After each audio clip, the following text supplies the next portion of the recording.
My name is Elle, and I'm a transgender woman talking about travel.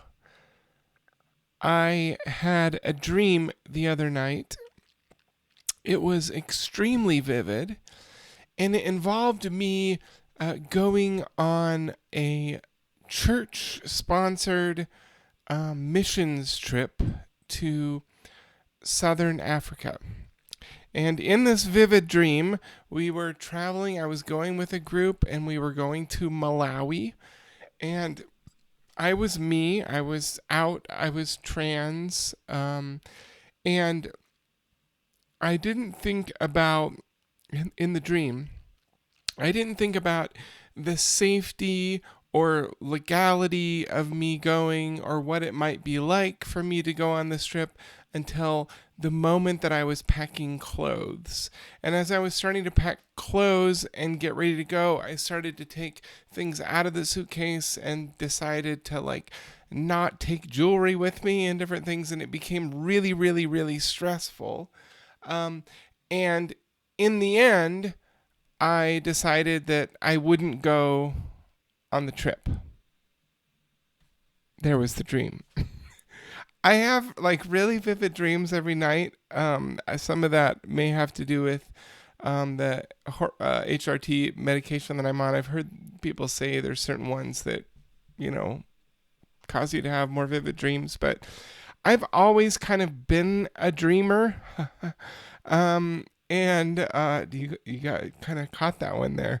But I've always kind of been a dreamer, and so I haven't noticed a huge difference, although I do dream every night. But recently I had this dream about going on this trip to Malawi in southern Africa, and it made me start to think about travel. I've actually been to Malawi on one occasion in my life. I've had the immense privilege earlier in my life, especially prior to having children. So this would be like in my 30s and in my 20s and even in my teens. I had the incredible privilege of getting to travel all over the place. And I don't share that lightly or even with, and honestly, I share it with a little bit of embarrassment because I recognize now at this point in my life how much of a gift it was to have those opportunities. I played in the string orchestra when I was in high school, and I got to go on a tour. Like a vacation, but also a tour. We took our instruments and we played all over Europe for several weeks. And I've been to Africa on 3 different trips. They were all with, kind of like church mission trip things. I feel like I never was really that good of a missionary. There was a time though, early on, like one of my first trips to Africa, I really had that sort of evangelistic fervor in me. I was a little budding fundamentalist. But, as I grew and later on in college, as I returned on those trips, I felt increasingly, maybe conflicted about being there at all and whether or not it was useful, and having my own inner critiques about mission trips. There's this a person. I kind of think they're trans. I don't really know, but there's this singer that's become really popular. I'm trying to think of what they have. Anyway, they have this song called it's something about Bethlehem. Oh, it's Semler. Semler. And for anyone that's grew up in kind of like the Christian church world of the 90s, it really resonates their material. But anyway, they have this song that is about like growing up in their hometown and blah blah blah. And there's this line, the mission trips are scams. They do more harm than good. And I can't remember the rest of the song, but it's really powerful and really touching. And there's some of me that kind of believes in that at this point. But In any case, I got to go on 3 different trips to Africa. I've been to Ghana, I've been to Zambia, I've been to Malawi, I've been to Zimbabwe. It's been really, really, really incredible, honestly. I've been to Europe on a couple of other different trips besides the orchestra trip. I got to spend a summer in Greece studying Greek for my theology degree, and stayed in this hotel that was right on the beach just outside of Athens. And we traveled all over. We spent several weeks traveling with our backpacks after class was over. I got to go on a trip to Malaysia and Singapore early when I was back. It was before it was before my first child was born, but it's my most recent trip, actually. And then I also had the opportunity to travel a couple of times into Central America. I've been on several cruises, and like a lot of these other people paid for, whether it was my dad or my grandparents or work or whatever it happens to be. People gave donations sometimes for me to go on mission trips. Like I said, really, really, really incredible. I feel indebted to be able to travel in all these different ways. And, one of the things that I have loved so much about traveling, and that I honestly value the most about traveling and think that it has to give in such a powerful way, is that traveling offers us an opportunity to get a glimpse into a world that's different than ours. Ultimately, the world is very small. In the context of the universe that we live in the context of even just our solar system, we're just this little tiny blip, and the world itself is small. And it's interesting and fascinating to be able to travel and to meet people who are, not very many degrees of separation, whether it be by, they knew someone that went to college in your town, or their relatives, is this, is that, like constantly running into people with either shared experiences or shared ancestry or shared living experience or whatever it happens to be. The world is really small, and just traveling kind of highlights how we're all human together. And at the same time, traveling also highlights just how diverse we are in the world, and how easy it is to get sort of locked into the worldview that we have, and to imagine that the way of life that we live and the culture that we live in and the priorities that we have are the only are the only ones that there are. It's just simply not that way at all. Like the world is so diverse, and whether we're looking at it through the lens of language or culture or food or just architecture and the built environment, or the natural world, like the planet that we live on is so incredibly diverse. And it's really a tragedy, I think, for someone to never be exposed to the rest of the world, at least in some small way. And it really blows the mind to get to see that and to experience that. And I feel so grateful for it. And, I loved, one of the richest experiences that I had was on a trip when I was in Malaysia. And I went as a pastor with a bunch of college students, and we worked with different churches. And I spent a bunch of time kind of doing training and speaking and preaching with this one church in Malaysia and Borneo. And so for like 3 weeks, I went back with this church community every single day and spent time with the leaders and with the pastor. And one of the things that we did that I will never forget is we ate dinner together on a nightly basis. I was staying in a hotel in town with all the other college students. Well, I was one of the chaperones, but I was there with a group of college students. And so we would stay in this hotel, but I would have dinner with the folks from the church, and people brought food from their own homes and had a potluck together every night. And I felt like a guest of honor. It was amazing, and the food was wonderful. It was incredible, just so varied, and things that I never had eaten before, flavors that I never tried. And we just sat around and enjoyed each other's company and enjoyed the food together. It was really, really remarkable to sit around that table. It reminds me of, that Anthony Bourdain who passed away in the last few years. He had a TV series called Parts Unknown, and he would travel around all over the world and eat food and sit and talk with people and hear about their lives and their world. And honestly, I feel like that's some of what I got to do in Malaysia, and it's part of what made it so rich. So why am I talking about all this as a trans person? Well, like, I like to travel. That's not really an experience that's unique to being trans.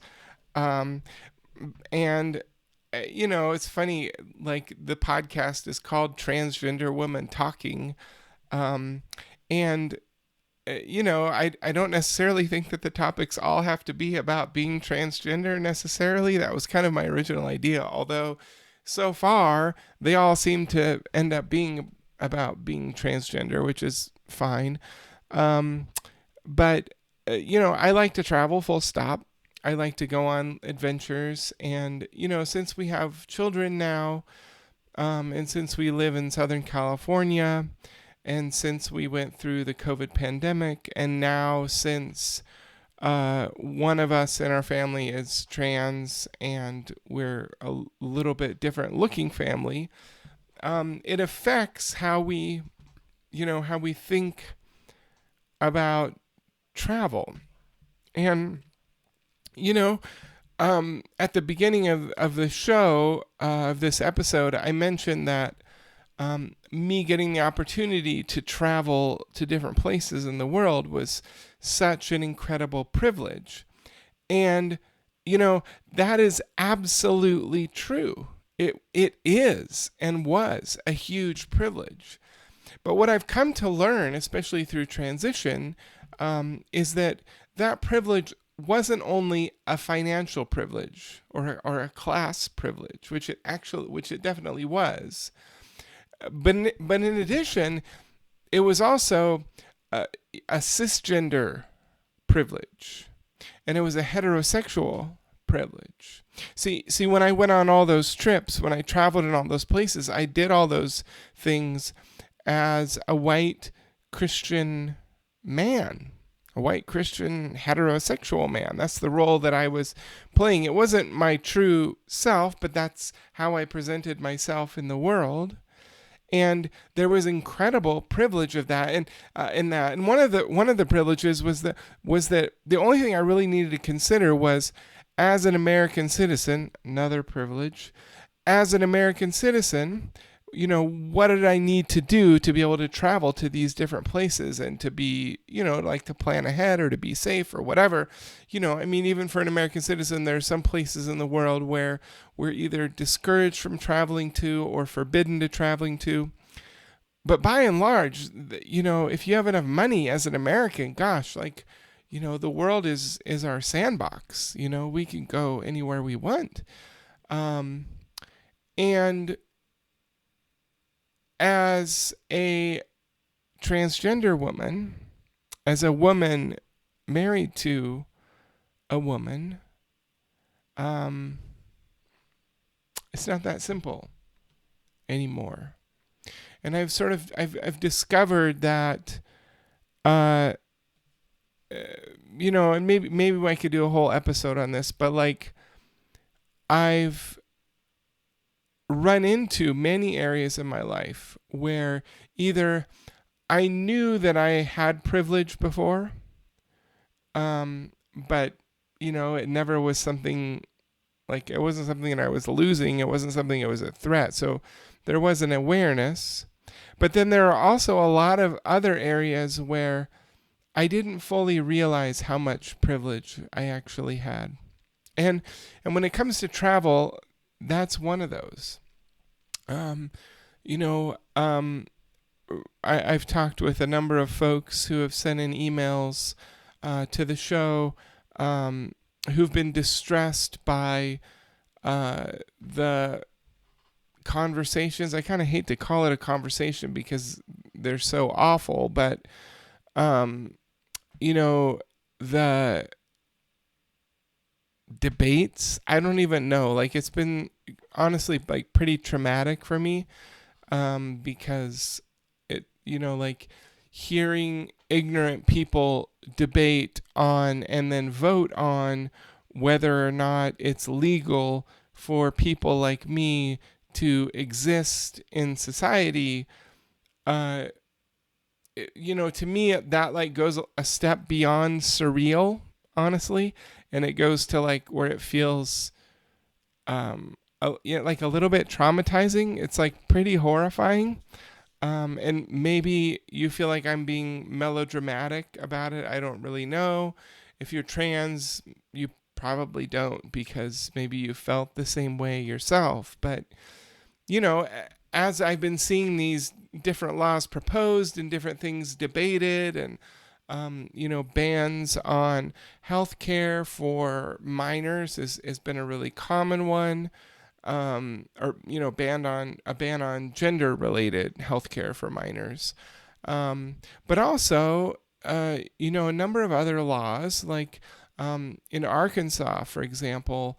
A law was recently passed that made it a crime, an arrestable crime, for a trans person to use uh,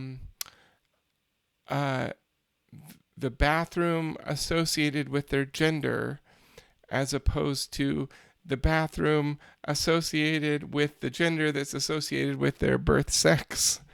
And I guess, at least I think part of this is that, with the stipulation that if there were children in there, because there's this like completely irrational, unfounded, and profoundly disturbing accusation that trans people are somehow preying on children, and are a threat to children, and that trans women in particular are trying to get into women's bathrooms so that they can assault children, which is horrifying and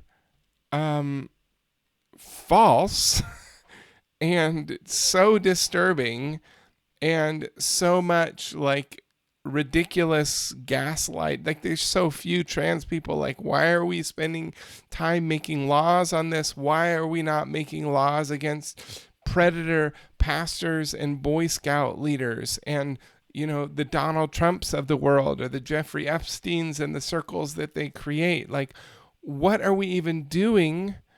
But nevertheless, laws like that are on the books.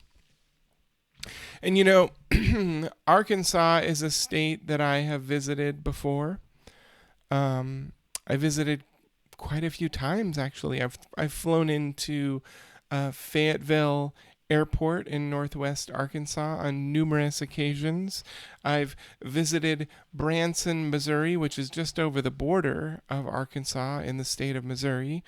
There's a town there in northwest Arkansas that is where my grandparents lived, and essentially until they passed away. Like, the overwhelming majority of their retirement were lived there. It's my grandmother's hometown. And I don't think I will ever visit that place again. It's like there are places in the world that are off limits to me as a trans person. Like, I mean, there isn't a law that says I can't go there, but like, how do I even navigate that space without being just completely on edge all the time, wondering when I'm going to be arrested or accused or whatever. It's really, really frightening.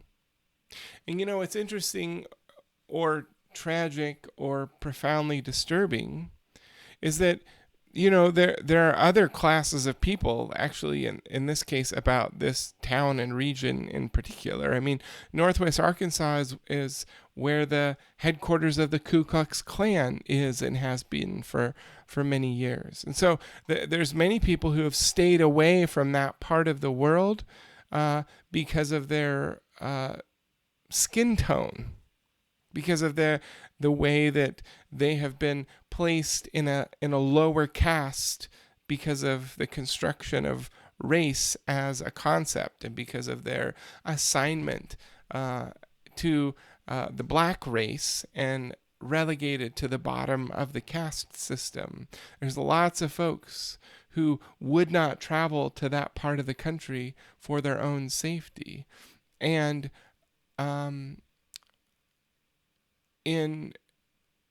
without any doubt, their safety would be of much greater risk than my safety in that place as a white woman.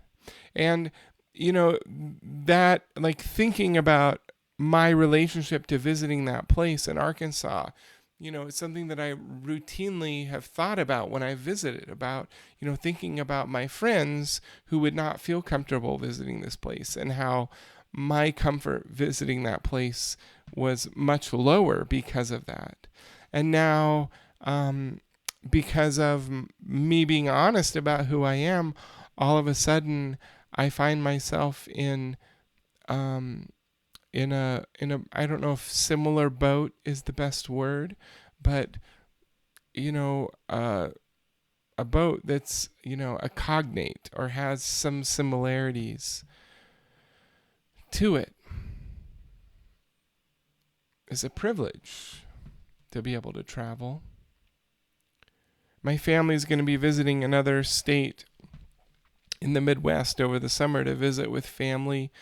And my wife and I made the decision that I'm not going to be going because of laws like the one that I just mentioned. Laws being passed all through the Midwest and the Bible Belt, banning and restricting the existence of trans people in their spaces, in their states. So my kids, who are both cisgender white boys, white men, they will one day have the privilege that I once had, where they will feel free to go anywhere they want. I would be curious to hear about some of your experiences with travel, especially travel post-transition. I made a trip up to visit some family up in Idaho, northern Idaho, which is very, very white and quite conservative. There are definitely people who are poor there, but at least in the area and the parts of Idaho, the parts of that I was in, were quite wealthy, quite privileged. There's a lot of folks actually from where I'm living in Southern California that like to move up there because of the tax situation and so on. And because it's gorgeous. It's really pretty and beautiful and wonderful. And, I did not have any problems when I was visiting that state. I've been watching the passage of laws there very closely, because I know that I will want to go visit my family up in that part of the country, and probably will want to go visit them soon. And I'm really scared to see and to hear whether or not it will be safe for me to even go. I guess I feel really sad at that reality. I don't really know if I have a lot of other words of wisdom for you on it other than it feels tragic and it feels horrible. And I don't know, I've never really had the activist stripe in me. So I'm not totally sure if I will be, making my way there and willingly become someone who's arrested and, use that to tell the story, because it is horseshit that this is happening. It is an injustice that is happening in a lot of these places, especially like in Arkansas with the bathroom bill. But I don't know what I'll do. And, my impulse is that I have a family and I have a wife and I have people counting on me, and that I need to prioritize my own and their safety. And so, at least for this summer, that means not traveling to the great state of Missouri, but instead staying home. And, I would be curious to hear about what your experiences are with travel. Like if you are a trans person listening to the program and you've traveled in different places, if you traveled overseas or to different segments of, the population or the different segments of the United States, what your experiences have been as a trans person. I'm in Southern California, and I feel incredibly safe where I'm at. I feel seen and respected. I went into town today with my son. We were both homesick today. It's why the video is so late in the day coming out. But I went into town. I went to a doctor's appointment, took him with me, and I was ma'amed or missed 3 or 4 times. I can't really remember the last time a stranger misgendered me. On occasion I feel like people stare, but it's not very often that it's like aggressive or where it feels dangerous or it feels like there's going to be a problem. And a lot of times there's a stare followed by what feels like a pretty genuine smile. But I haven't had problems, and I live in a state that's declared itself to be, like a sanctuary for trans people. And we passed a law last year, the year before, that anybody coming here for trans related health care, that our state would not share those records with any other state. If like Texas made an inquiry about whether so and so came and got treatment, that California would refuse to share that information, which is like, hell yeah, I want to live here. But I don't know what it's like everywhere else. And maybe you do. Maybe you could help inform us. As I was kind of putting together this episode and kind of adding my thoughts together, I thought about on travel.gov, there's actually a whole section for LGBTQ people and different advice for different countries and different states about, what should be considered safe or not. And that's, for the whole span of us, not just trans people, but anybody who identifies as LGBTQ.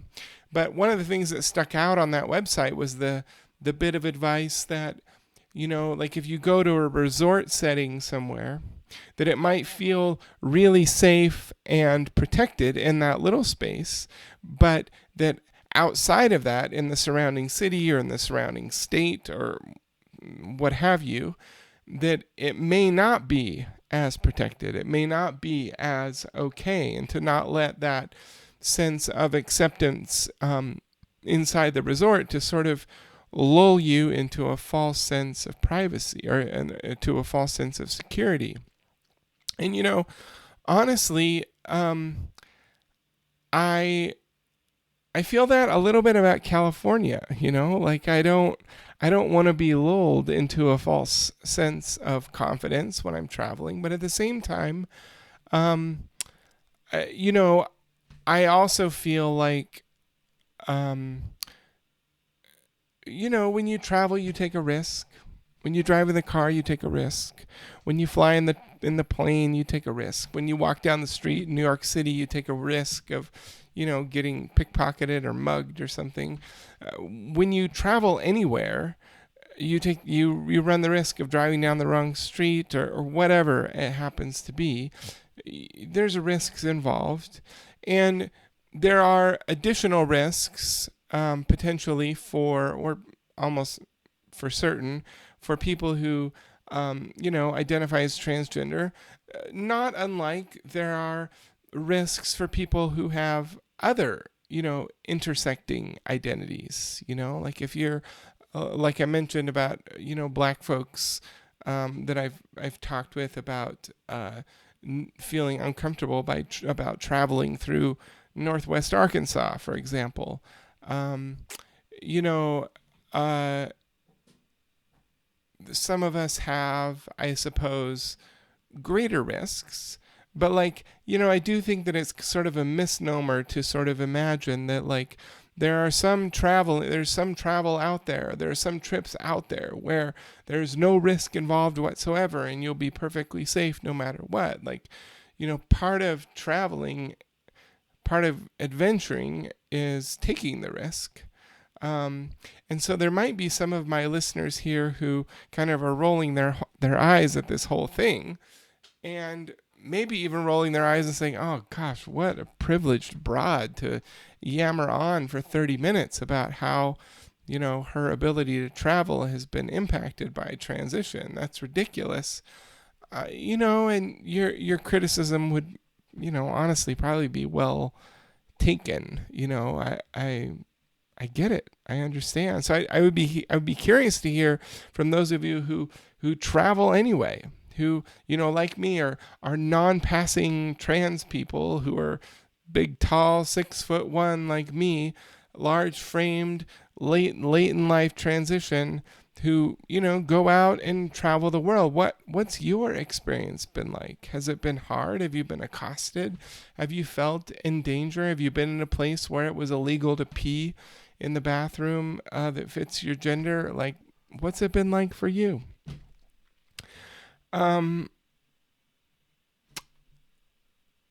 It's been great talking with you again. We're kind of here at the end of the program for the night, and I apologize that it's coming out so late in the day. But I will continue to get them out. Like I said, I was home with a sick child all day, and I myself have not been feeling well either. So I beg your mercy on that. But it's great to spend the time with you.